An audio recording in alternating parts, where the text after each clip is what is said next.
B+, Eficiência, experiência de vida e informações para a inclusão. Neste episódio, entrevistamos a socióloga Camila Sastre da Costa, de 28 anos. Formada em Ciências Sociais pela Universidade Federal do Pará, ela tem mestrado em Antropologia, especialização na área de projetos sociais e é doutoranda também pela Universidade Federal do Pará. Uma das características de Camila é ter deficiência física em decorrência da doença neurológica esclerose múltipla. A socióloga tem um diagnóstico há mais de 10 anos. A proposta é falar de sua trajetória de vida e suas perspectivas sobre inclusão, acessibilidade e a realidade de ser uma pessoa com deficiência vivendo na Amazônia paraense. Lá em 2013, a Federação Internacional de Esclerose Múltipla e a Organização Mundial da Saúde estimavam cerca de 40 mil pessoas diagnosticadas no Brasil.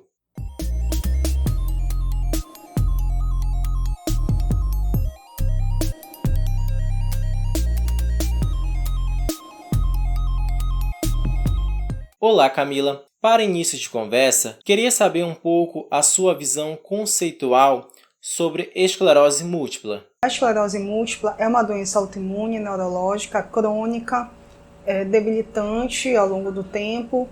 E por que eu me afirmo enquanto pessoa com deficiência? Porque eu tenho sequelas da doença.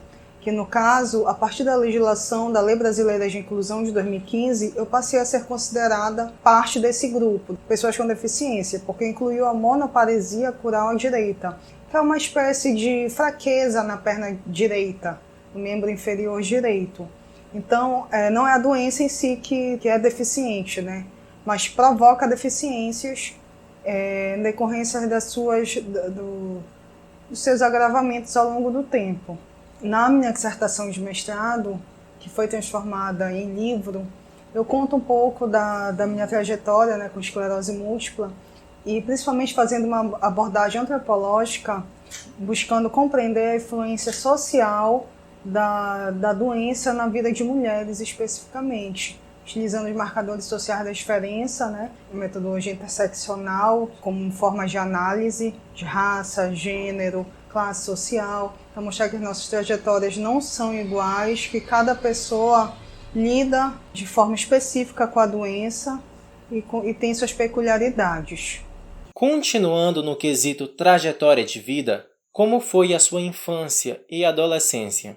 A minha infância, eu tive uma infância feliz, saudável, brinquei muito, morei em um lugar que fez parte da minha trajetória durante mais de 25 anos, então eu tive um convívio de amizade familiar com as pessoas de lá, do residencial, né? E eu tive uma infância simples, porém muito agradável. Em relação ao colégio, eu estudei durante a minha vida toda no mesmo colégio. Eu sou muito grata pela educação que eu tive lá, pela formação que eu tive, pelas pessoas que eu conheci, né, na instituição, que, enfim, me contribuíram muito na minha formação, tanto profissional quanto pessoal também. Passei por algumas situações lá, boas e ruins, né, como toda pessoa. Uma situação que me marcou muito, que até é difícil até compartilhar, mas me marcou um pouco a minha vida na escola, foi que no ensino médio, quando eu descobri a doença, que eu tenho diagnóstico há 11 anos, eu estava no segundo, terceiro ano, já na fase do vestibular, eu sempre tive dificuldade para memorizar as matérias, né, os assuntos, principalmente nas áreas de física, matemática, química. E uma vez, numa aula de física, muita dificuldade para decorar as fórmulas, eu levantei a mão e pedi para o professor repetir, porque eu não havia entendido o que ele havia explicado no momento, né? E ele respondeu da pior forma possível. E essa situação marcou muito a minha vida, sabe? Eu não sabia que eu poderia sofrer esse tipo de opressão, ainda mais numa escola, né, religiosa. Eu fiz uma queixa na coordenação e depois ele me pediu desculpas. E a resposta que eu dei foi passando no vestibular no final do ano, sendo uma das poucas alunas na escola que passaram em universidade pública. Camila, falando de maneira geral, quais demandas tu avalias como mais urgentes para a comunidade de pessoas com deficiência atualmente e com recorte no Pará? Além da questão de acessibilidade, né, que já é muito enfatizada, porque nós vivemos uma sociedade que ela não é acessível, só a gente andar nas ruas que a gente percebe, né? E, enfim, mas não só acessibilidade, eu acho que a gente tem que procurar enxergar mais as opressões que nós, pessoas com deficiência, vivenciamos, que muitas vezes ela não atua, a opressão, o capacitismo no caso, né? Ele não atua de forma tão visível, tão clara. Ele está nos pequenos gestos. É na crença na nossa incapacidade, é na nossa supervalorização. Como ela conseguiu. Conseguiu. Nós conseguimos, nós somos iguais. Essa tentativa, esse exercício de pensar que todos nós somos iguais, todos somos capazes, que só possuímos diferenças e peculiaridades que devem ser consideradas no processo de análise, sempre considerando os marcadores sociais, né, que foi meu exercício também na minha dissertação, que não somos iguais em relação à classe, em relação a gênero, em relação à raça. Então não somos pessoas com deficiência um grupo homogêneo. E na educação, né, acesso à educação, tem que ter a lei de cotas no mercado de trabalho. No mercado de trabalho especificamente, eu passo por situações assim, super constrangedoras de eu ter a qualificação, de eu ter titulação e, às vezes, por conta da lei de cotas, né, que existe, de eu concorrer a vagas de auxiliar geral. Porque as pessoas, a sociedade acredita, muitas vezes, que as pessoas com deficiência não têm capacidade ou não têm qualificação para exercer outros cargos que na sociedade são considerados mais privilegiados, não desqualificando as profissões de forma alguma, porém pensando no lugar social da pessoa com deficiência no mercado de trabalho, onde ela está, onde ela é pensada, ela ocupa posições de poder nas empresas. Vamos pensar numa hierarquia, né, dentro de uma empresa, em um ambiente de trabalho. Enfim, também, além do mercado de trabalho na universidade, disponibilizar não somente o acesso, mas também o apoio dentro da instituição. A gente já percebeu que nos últimos anos tem avançado bastante, né? A tendência é avançar mais, mas continuar nisso, né? Na busca, na luta pela equidade, no ensino superior, no ensino básico, no mercado de trabalho, na sociedade em geral. E sempre pensando na autonomia das pessoas com deficiência, no agencialismo, na capacidade da própria pessoa com deficiência decidir sua vida, decidir para onde quer ir, decidir se quer ou não engravidar, decidir ser mãe, porque também muitas vezes nós, pessoas com deficiência, não somos, nessa questão da maternidade, por exemplo, não somos pensadas como pessoas capazes de serem mães, de manterem relações sexuais, por exemplo. Enfim, é muita coisa para falar, que às vezes a gente não consegue dar conta de tudo, né? De tantas demandas, de tantas lacunas que ainda existem na sociedade, para que a gente consiga viver de forma igual e plena. Tu falaste muito de problemáticas atitudinais, mas em termos de legislação, tu acreditas que, pelo menos no papel, em tese, a legislação atual atende às principais demandas das pessoas com deficiência? Pois é, em tese, sim, mas sempre há o que melhorar. Tanto que a legislação, constantemente ela está sofrendo alterações, mudanças, e isso faz parte do processo. A própria nomenclatura, né, de pessoas com deficiência está sendo mudada.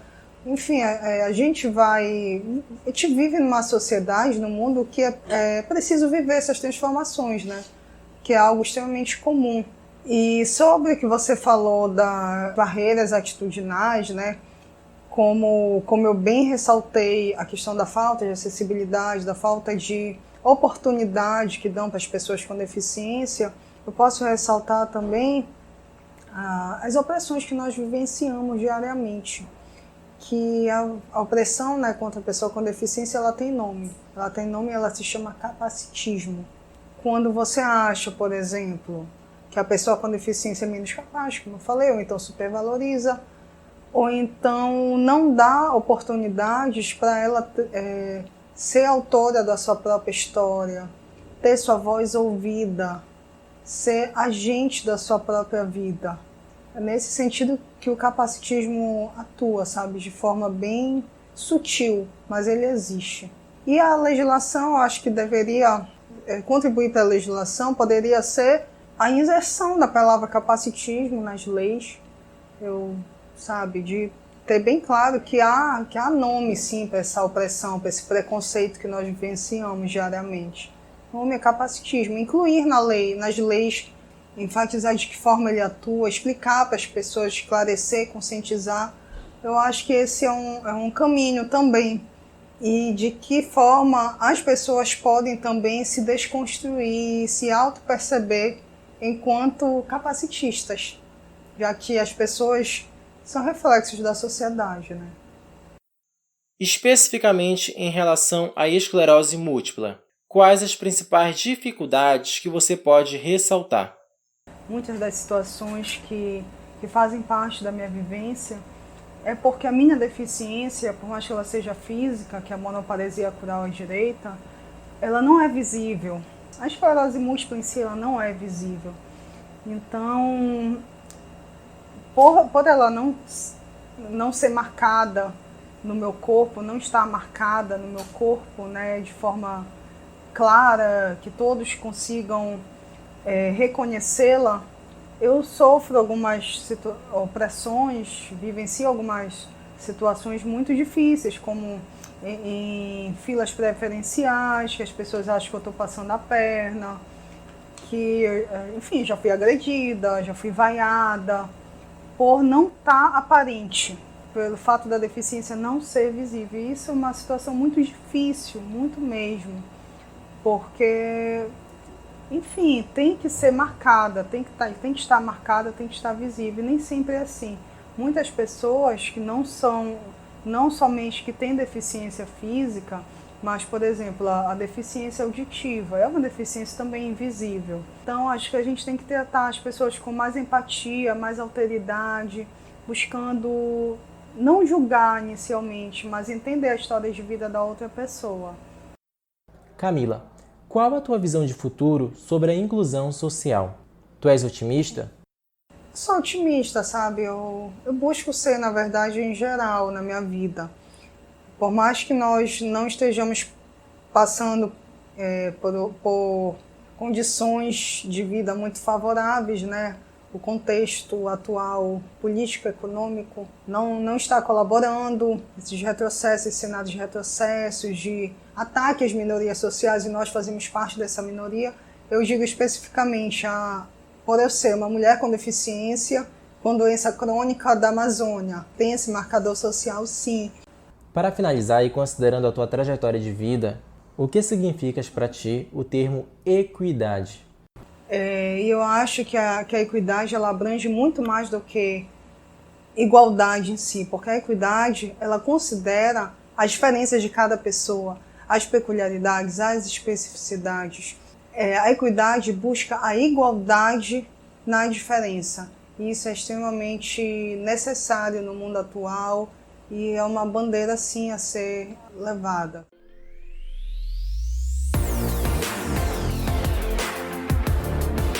O programa de podcast Demais Eficiência é realizado por meio do programa Navega Saberes, vinculado à Pró-Reitoria de Extensão da Universidade Federal do Pará.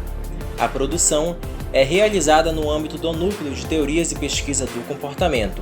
Contamos com a colaboração do Laboratório de Ecologia do Desenvolvimento e da Coordenação de Aperfeiçoamento de Pessoal de Nível Superior.